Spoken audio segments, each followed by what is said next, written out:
Сіздерме СРС бір 6-12 ғасыр аралығындағы түрік мемлекеттері. 6 ғасырдың басы бүгінгі Қазақстан мен орталық Азия тарихындағы ең маңызды кезеңдердің бірі. Жалпы түрік атауы 542 жылы Қытай жазбаларында кездеседі. Бұл атау моңғолша дулыға дегенді білдірсе, әлеуметтік тұрғыдан ақсүйектер деген мағынаны білдіреді.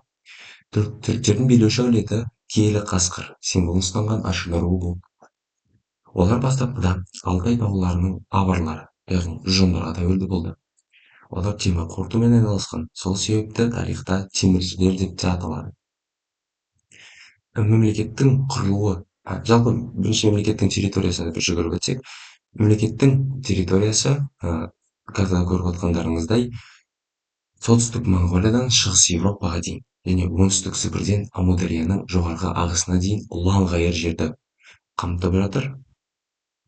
Бұл территорияға жетудің тарихына келсек, жалпы мемлекет бұның қалған 546 жылы туыс телетайпаларын бағындырып, олардың 50 мыңнан астам әскерін өзіне қосқан болатын.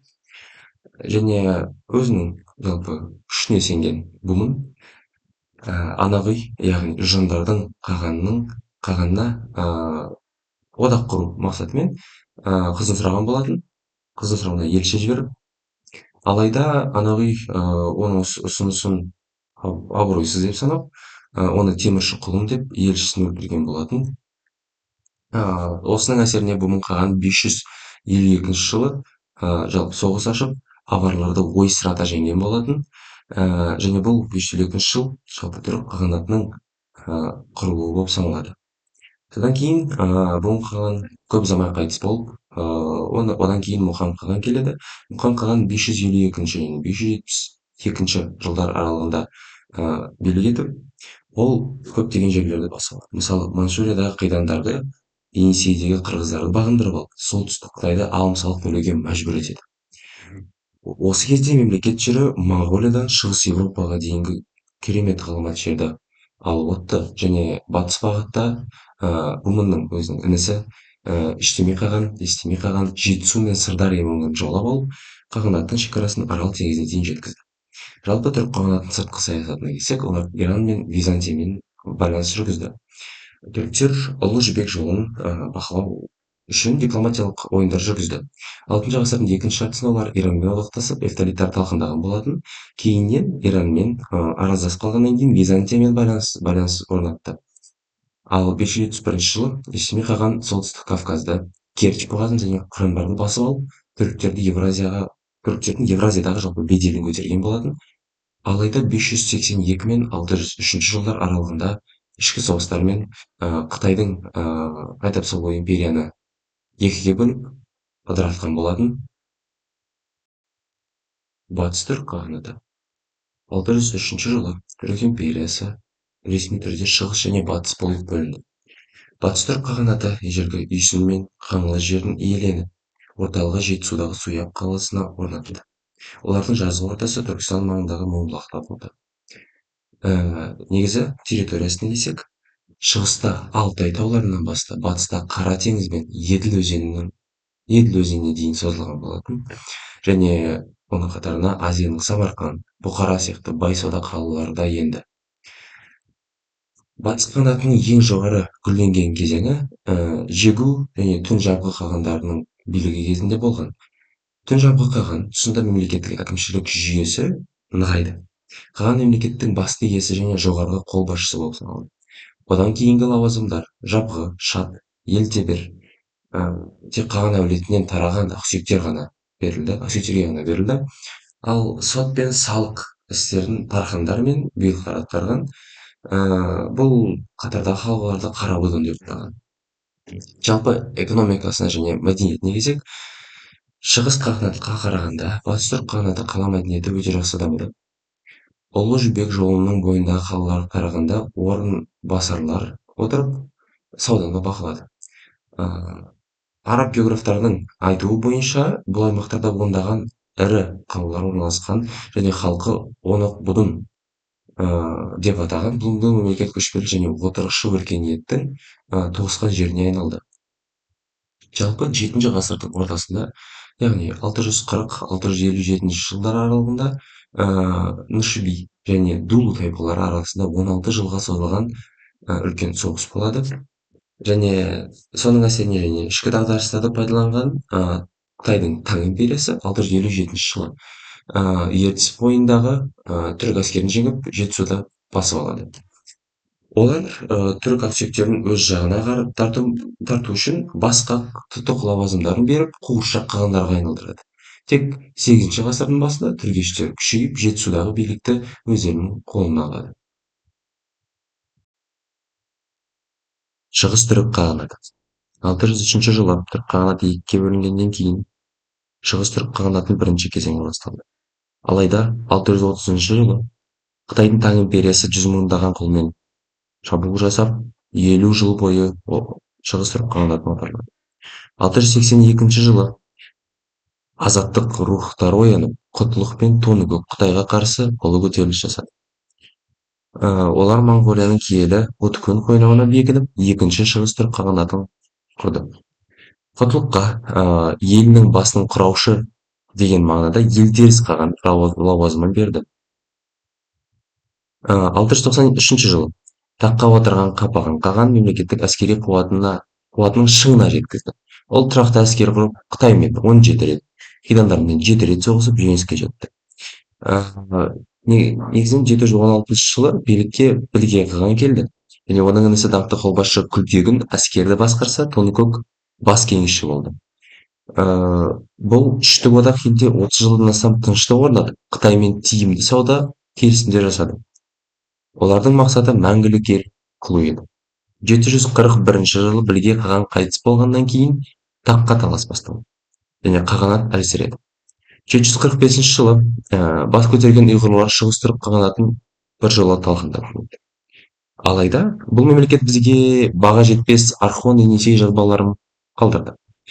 Тасқа қашалған бұл жәдігер түркі тіліндегі алғашқы тарихи туындылар. Ондағы басты идея елдің бірлігін сақтау және еркіндікті қастерлеу. Бұл қағида бүгінгі Қазақстанның да негізгі идеологиясы болып табылады. Біргел қағанаты хронологиясы 704-756. Қағанаттың жері оңтүстік шығыста Шаш, яғни қазіргі Ташкент қаласынан бастап, шығыс Түркістандағы Бесбалыққа дейін созылған. Астанасы Шу түргештерінде Суяб болса, Іле түргештерінде Күңгірт болып табылған.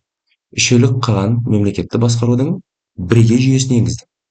Елге 20 әкімшілік аймақ енгізіп, әрқайсысына 7 мыңнан әскер бекіткен. Бұл жалпы 140 мың тұрақты әскердің пайда болуына алып келді. Үшеулік қаған 704-706 жылдар аралығында билік етті. Негізі батыс түріктердің әлсіреуін пайдаланып, қытайлықтарды жетісудан түреп қуды. Ол екі орда Суяб пен Күңгірт арқылы билікті нығайтты. Келесі сұлу қаған 715-738 жылы билік еткен. Оны арабтар сүзеген деп атаған. Себебі ол соғыс майдандарында өте жылдам әрі айлакер болды. Ол Астананы Таразға көшіріп, арабтарға қарсы ұлы майдан ашты. 723 жылғы Сырдария шайқасы. Түргештер ферғана құрлықтарымен одақтасып, арабтарды күйрете жеңді. Бұл жеңіс арабтардың Орта Азия тереңдеп енуіне және 20 жылға кешуіне алып келді. Жалпы дипломатия жағынан сұлу қаған 3 жақты дипломатия жүргізді. Ол Қытай императорының қызына үйленді. Шығыс түрік қағаны Білгемен туыстық байланыстар жүргізіп және арабтармен соғысты. Жалпы 737 жылы Тоғарстанға жорықта жеңілген соң қағанды өз қолбасшысы Бағат-Тархан өлтіреді. Содан кейін 20 жылға созылған Сарым және Ақ түргештердің қырқыстарының әсерінен түргеш қағанаты ыдырайды. Қарлұқ қағанаты хронологиясы 756-940 жыл. Қарлұқтар бастапқыда Алтай мен Тарбағатайды мекендеген. Кейін Жетісуға келіп, Амударияға дейін жерді иеленді. Олардың құрамы 3 ірі тайпа: Бұлақ, Шігіл және Тайлық кірді. Орталығы Қойлық қаласы болса, рухани орталығы Баласағұн қаласы болды. 751 жылы Атлақ шайқасы. Әлемнің тарихындағы шешуші сәт. Қарлұқтар арабтар жағына шығып, Қытайдың таң әскерін талқандады. Нәтижесінде Жетісу мен Орта Азия Қытай экспансиясын азат болып, ислам дінін ие бастады. Ислам діні ене бастады. Ұйғыр қағанаты құлаған соң, қарлұқ билеуші жабғу лауазымын тастап, өзін ресми қаған деп жариялады. Бұл бірге құл Қадыр ханның жасаған нәрсесі.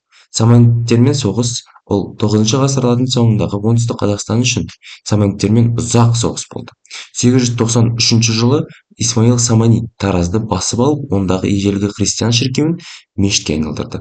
Бұл Қазақстан жеріндегі исламданудың алғашқы ресми қадамдарының бірі еді. Жалпы 10 ғасырда ішкі таласпен Қашқардағы келген түркілердің қысымымен мемлекет ыдырап, оның орнына Қарахан әулеті келді.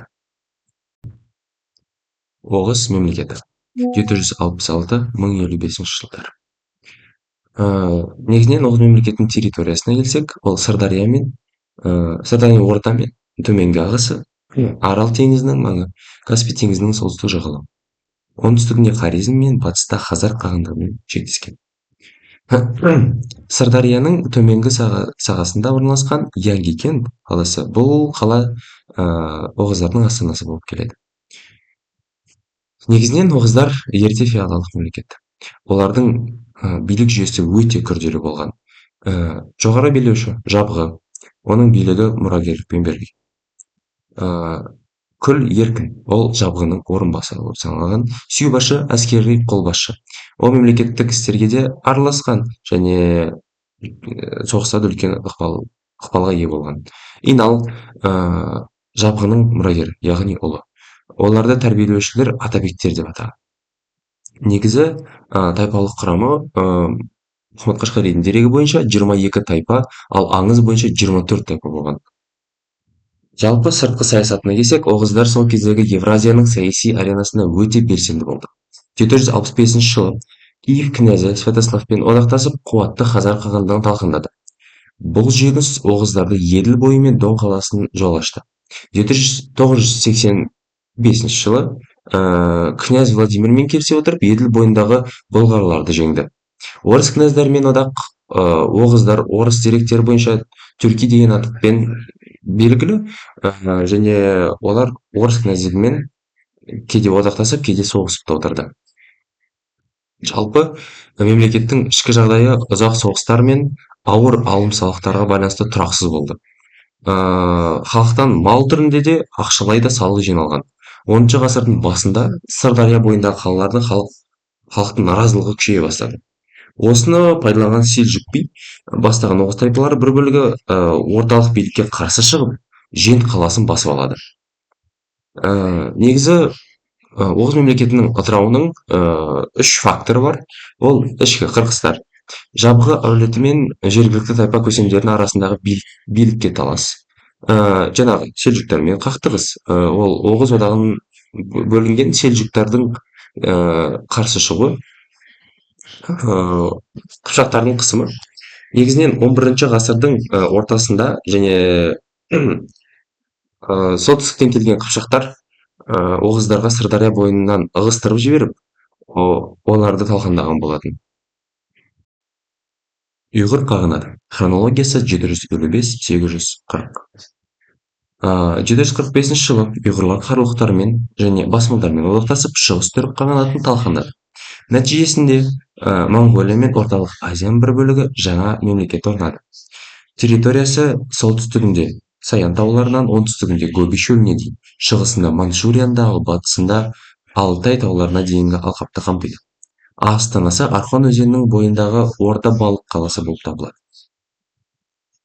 Жалпы ұйғыр қағанаты Янлакар руынан шыққан хандар басқарған. Олардың алғашқы хандары ол Құтлық Білге құл, ол қағанаттың негізін қалаушы, ол бытыраңқы ұйғыр тайпаларын біріктіріп мемлекеттің іргесін қалады. Ал Моян Шөрқаған оның тұсында қағанат барынша күшейді. Ол Қытайдағы ішкі бүліктерді басуға көмектесіп, Таң империясын өзіне тәуелді. Қытай императоры оған жылына 20 мың теңге жібек мата төлеп тұруға мәжбүр болды. Негізінен ұйғырлар башқа көшпелі қағанаттарға қарағанда отырықшылыққа ерте бет бұрды. Қала мәдениеті жағынан ұйғырлар ұлы жібек жолын сауданы дамытты және көптеген бекіністер мен қалалар салды. Олар соғды жазуының негізінде ұйғыр әліпбиін жасады. Бұл жазу кейіннен моңғолдар мен манчжурлар да қолданған болады. Тәңір діні жағынан тек қана тәңіршілдік емес, бөлек манихейлік, буддизм, христианның несториан тармағында таралды. Жалпы 9 ғасырдың басында қағанат іштей әлсірей бастады. Негізінен оның әсері ол билік үшін талас басталды. Ақсүйектер өзара қырқысып 839 жылы қатты жұт халықты тығырыққа тіреді. Және 840 жылы Енисей бойына келген қырғыздар Орта Балық қаласын басып алып, қағанатты біржолата жойған болады. Қарахан мемлекеті 942-1212 жылы. Мемлекеттің негізін 942 жылы Білгеқұл Қадыр ханның немересі Садық Бұғра хан қалаған болады. Ол Қарлұқ, Шігіл және Яғма тайпаларын сүйеніп, Қарлұқ қағанатының орнына жаңа империя орнатты. Қарахан мемлекетінің территориясы шығысында Қашқардан, яғни шығыс Түркістаннан, батысында Әмударияға дейін аралықты қамтыды. Жетісу мен Мауреннахр өлкелерінің мемлекеттерінің негізгі өзегі болды. Астанасы алғашқы орталығы Баласағұн болса, кейінірек Қашғар мен Самарқанд қалалары маңызды саяси орталықтарға айналды. Қарахан тарихындағы ең маңызды оқиға 960 жылы Садық Бұғра ханның ұлы Мұса қағанның тұсында ислам дінінің мемлекеттік дін ретінде жариялануы. Қарахан мемлекетінің билік жүйесі екі қанатқа бөлінді. Ол шығыс хандық, орталығы Баласағұн, және батыс хандық, орталығы Үскент, кейінгі Самарқанд болып табылады. Негізінен Қарахан дәуірінде түркі тілді әдебиет пен ғылым шарықтау шегіне жетті. Осы кезде әлемге әйгілі еңбектер жазылды. Мысалы, Жүсіп Баласағұнның Құтадғу бүлігі, Махмұд Қашғаридің Диуани Лұғат ат-Түрік атты шығармасы түркі тілдерінің тұңғыш энциклопедиясы болып табылады. Жалпы сәулет өнері Айша бибі, Бабаджа қатын кесенелері, Қарахан кесенесі және көптеген мешіттер салынған болады. Жалпы 11 ғасырдың соңында мемлекет ішкі қырқыстардың әсерінен әлсірей бастады. 12 ғасырдың ортасында шығыстан келген Қарақытайлар Қараханды өздеріне тәуелді. Ал 1210 жылы шығыс хандық Найман ханы күшлікпен 1212 жылы батыс хандықты Хорезмшах Мұхаммед біржолата жойып жіберді. Қарақытай мемлекеті хронологиясы 1125-1212. Қарақытайлардың негізін қалаған солтүстік Қытайдан келген қиран тайпалар. 1125 жылы Қытайдағы Ляо империясы құлаған соң, Илюдаши бастаған қирандар батысқа қарай жылжып Жетісу жеріне жетті. Негізінен Қарақытайлардың территориясы шығысында Енисейден, батысында Амударияға дейінгі алқапты, сондай-ақ Жетісу мен оңтүстік Қазақстанды қамтиды. Орталығы Шу аңғарындағы Баласағұн қаласы болып табылады. Қарақытайлардың басқару жүйесі өзіндік ерекшеліктеріне ие болған. Мысалы, Гурхан жоғарғы билеуші лауазым болып табылған, және оларда мұрагерлік билік жалғасқан. Гурхан тағы мұрагерлікпен беріледі. Сонымен қатар, әйелдерде билік басына келуіне жол берілген. Жалпы, Қарақытайлардың бағындырылған аймақтардың ішкісіне көп араласпады. Бірақ оларға өз басқарушыларын, яғни бақси жіберіп, алым салық жинап отырған. Маңызды тарихи оқиғаларына келсек, 1141 жылы Қатуан шайқасы. Самарқанд маңына Қарақытайлар мен Селжұқ Қарахан біріккен әскері арасында ірі шайқас болды. Илюдаши Селжұқ сұлтаны Санжарды күйрете жеңді. Ол Мауреннахрға жол ашып, бұл жеңіс Қарақытайлардың Орта Азияда нақты қожасына айналуына үлкен әсер етті. Жалпы Қарақытайлар салықты әр үйден және түтін басынан 1 динардан жинаған болатын. Бұл түтін салығы деп аталады. Қарақытайларда дін мәселесі өте толерантты болған. Олардың арасында буддизм, христиандық, несториан тармағы ислам дінінде тараған.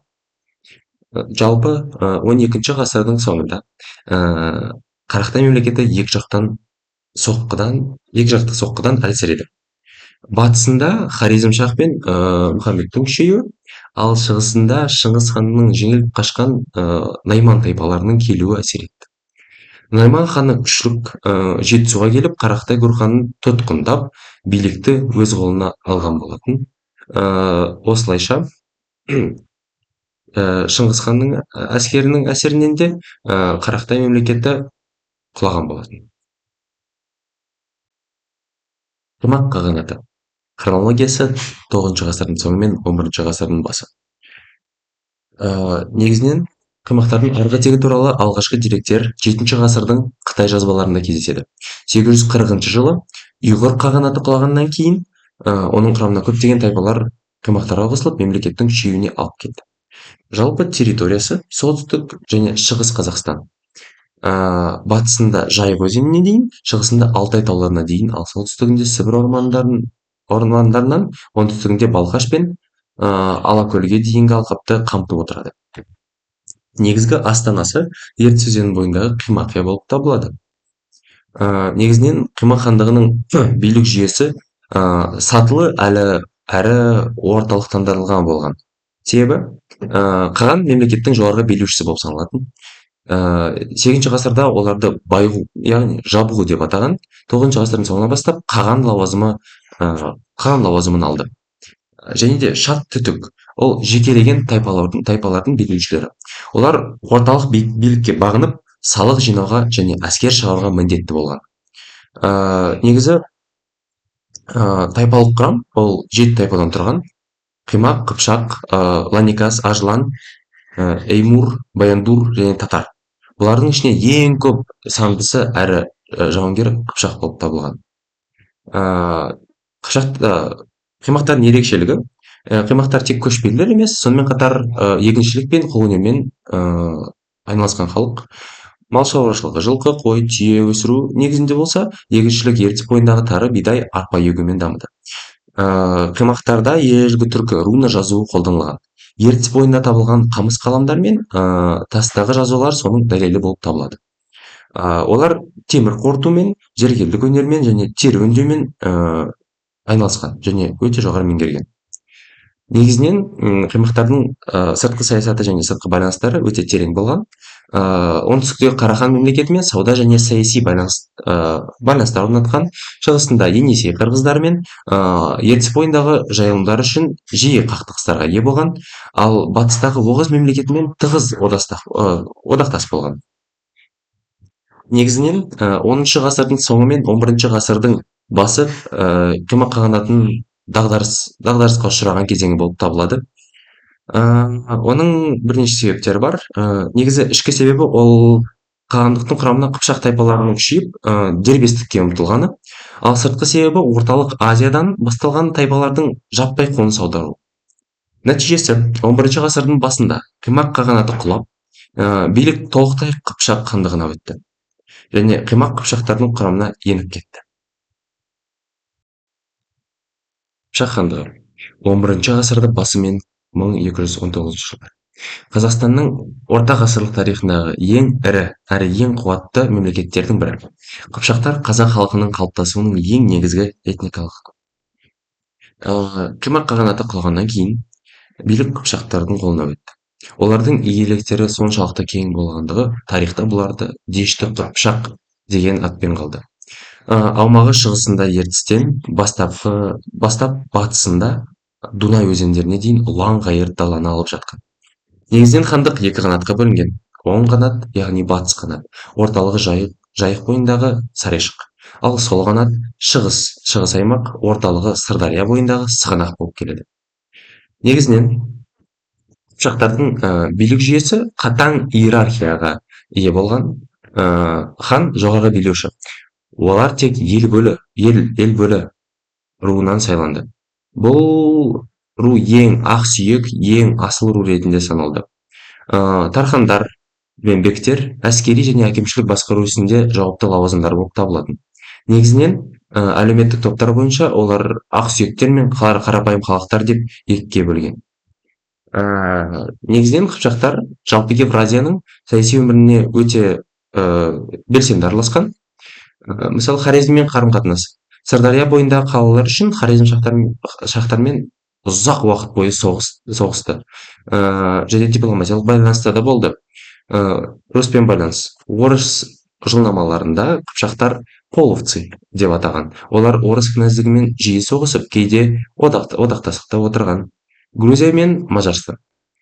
Қыпшақтардың бір бөлігі Кавказ бен Европаға қоныс аударып, ол жерлерде әскери қуатты нығайтуға үлес қосты.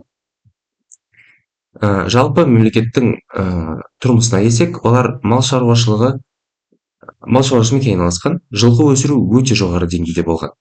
Қалалардың мәдениеті Сырдария бойында қалаларда егіншілік, қолөнер және жалпы сауда дамыған. Қыпшақтар көк тәңірге табынды. Ата баба аруағын қастерлеп, олардың қайтыс болғанда адамдарға қойған балбал тастары бүгінгі күнге дейін даламызда сақталған. Негізінен Қыпшақ хандығының дербес тарихы 1219 және 1222 жылдар аралығында аяқталды. Оның себептері Шыңғыс ханның шапқыншылығы. Моңғол әскері Дешті Қыпшақты жалпы басып алды. Және Алтын Орданың негізі. Қыпшақтар саяси тұрғыдан жеңілгенмен, этникалық тұрғыдан жеңілген жоқ. Олардың моңғолдардың өздеріне сіңіріп, тілі мен мәдениетін қабылдату арқылы кейіннен құтылған Алтын Орданың басты халқына айналды. Хазар қағанаты 650-965 жылдар. Негізінен батыс түрік қағанаты ыдырағаннан кейін пайда болып шыққан қағанат. Негізгі территориясына келсек, батыс Қазақстанның далалары, Жайық бойы, солтүстік Кавказ, Қырым, Еділ өзенінің төменгі ағысында орналасқан. Астанасы солтүстік Кавказдағы Баланжар қаласы болып табылады. Негізінен саяси жүйесі хазарларда өте ерекше болған, себебі оларда қосарлы билік, яғни қаған, жоғарғы билік билеуші болған. Ол халықтың көзіне көп көрінбейтін және мемлекеттің рухани символы ретінде саналатын. Бек ол нақты атқарушы билік және әскери қолбасшы болған. Мемлекеттің күнделікті істерін, соғыс пен саясатты дәл осы бек жүргізген. Негізі қазақ қағанатының негізгі ерекшелігі олардың билеуші элитасы иудаизм дінін қабылдау. Оның негізінен саяси рөлі бар, себебі хазарлардың батысында христиан, Византия, оңтүстігінде ислам, араб халифаттарынан тәуелсіз болу мақсатында үшінші дінді қабылдаған. Негізінен хазарлар Европа тарихында да үлкен рөл атқарады. Оның бастысы хазар мемлекеті тірек мемлекет болып саналады. Олар 100 жылдан астам араб халифатымен соғысып, ислам әскерін шығыс Европаға тереңдеп енуіне жол бермеді. Және олар ұлы жібек жолын солтүстік бағытта бақылап отырып, Византия, Рус және шығыс елдерінің арасындағы делдал болған. 10 ғасырдың қағанат үшін қиын кезең болды. 965 жылы Киев князі Святослав оғыздармен одақтаса отырып, хазар қағанатына жорық жасады. Олар Итиль мен Саркел деген қалаларды талқандады. Бұл соққыдан кейін қағанат өз қалпына келе алмады және көп ұзамай жойылып кеткен болатын. Бұл жерлер оғыздар мен қыпшақтардың бақылауына өтті. Найман мемлекеті. Хронологиясы 1125 және 1211 жылдар. Негізінен Найман атауы моңғолша 8 деген мағынаны білдіреді. Себебі олардың құрамында 8 ірі тайпа болған. Территориясына келсек, ымағы батысында Ертіс өзенінің, шығысында Архон өзеніне дейін, ал орталығы Алтай таулары мен Хангай жоталарын қамтып отырған. Астанасы Балықты қаласы болып табылады. Ол Архон өзенінің бойында орналасқан. Жалпы мемлекеттік құрылымы мен басқару жүйесі жағынан наймандар 12 ғасырда феодалдық мемлекеттермен деңгейі тең болатын. Хан олар мемлекеттің басшысы болды және ол билік мұрагерлікпен беріліп отырған. Наймандардың іс қағаз жүйесі өте керемет дамыған. Олар ұйғыр жазуын пайдаланған және Шыңғыс хан наймандарды жаулағаннан кейін олардың кеңсе жүйесі және жазуын өзінің Моғол империясының үлгісі ретінде алып қолданған. Негізінен екі маңызды билеушіні атап өтсек болады, ол Инач Білге хан және Күшлік хан. Себебі олар наймандарды біріктіріп, мемлекетті күшейткен ең дақты билеушілер. Инашпилге хан тұсында наймандар көршілес қырғыздармен, ұйғырлармен, керейтермен өте жақсы қарым қатынаста болған. Күшлік хан көптеген мемлекеттерді жаулауға және мемлекеттің шекарасын кеңейтуге үлкен үлес қосқан. Алайда осы күшлік хан кезінде Шыңғыс ханнан жеңіліп мемлекет құлдыраған болатын. Жалпы наймандар сол заманның ең мәдениетті әрі сауатты тайпалардың бірі болып саналатын. Себебі наймандардың басым бөлігі христиан несториандық тармағын ұстанды, сонымен қатар ежелгі тәңіршілдік пен наным сенімдерін де сақтаған. Және найманның тататунға есімді хатшысы болған. Ол Шыңғыс ханның ұлдарын тәрбиелеп, моңғолдарға жазу үйреткен. Жалпы 13 ғасырдың басында наймандарды тағдыры күрт өзгеріп кетті. Себебі 1204 жылы Шыңғыс хан мен Найман ханы Даян хан арасында шешуші сайқас болып, наймандар жеңіліп, мемлекет құлдырап тарай бастады. Жеңілген Даян ханның ұлы күшлік Жетісуға қашып келіп, мұнда 1211 жылы билік жүргізіп, содан кейін мемлекет құлдырап, мүлдем жойылып кеткен болады. Керей мемлекеті. Хронологиясы 10-12 ғасыр. Орталық Азияда наймандармен қатар тұрған ең қуатты әрі мәдениетті түркі-моңғол мемлекеттерінің бірі. Территориясына келсек, Архон, Керулен, Селенгі, Тула өзендерінің бойы. Солтүстігінде татарлармен, батысында наймандармен шектескен. Астанасы Қарақорым қаласы болып келеді. Керейттер 11-12 ғасырларда саяси жағынан нығайған болатын. Оның бір себептері Маркус хан керейттерді біріктіріп, көршілес татарлармен қатар Цзинь империясымен белсенді күрес жүргізді. Негізінен Құлшақ хан мемлекеттің басқару жүйесін жетілдіріп, бірнеше әкімшілік аймаққа бөліп, орталықтырған билік орнатты.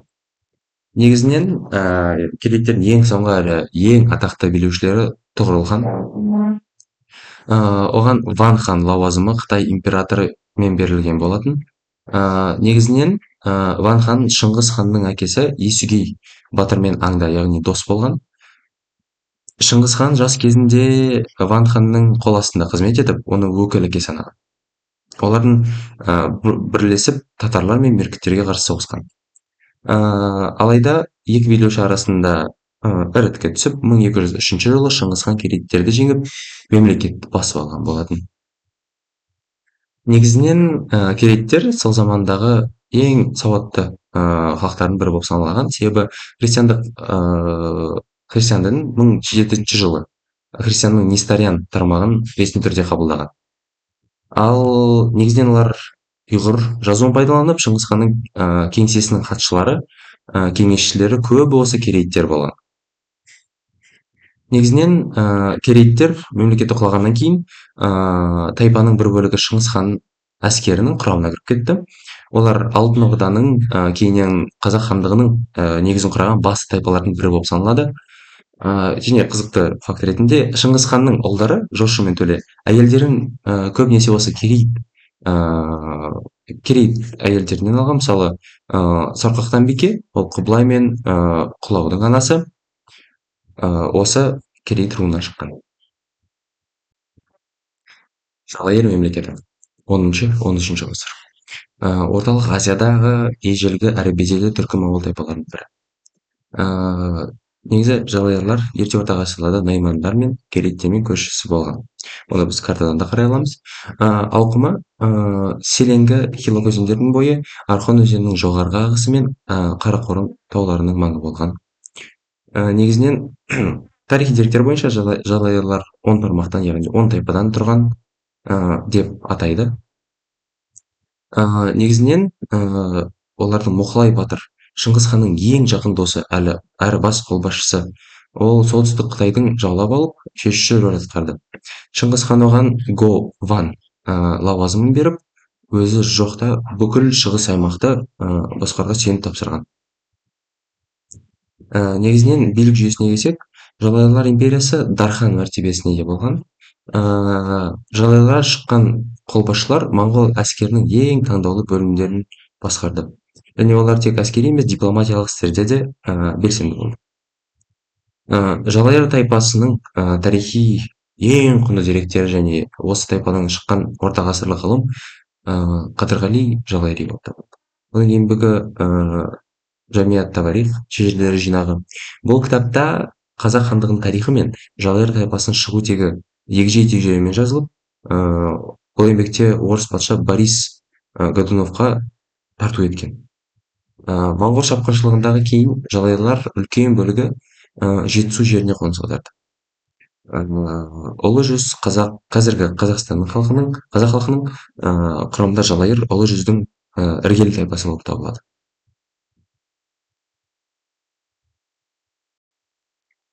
Меркіттер 11-13 ғасыр.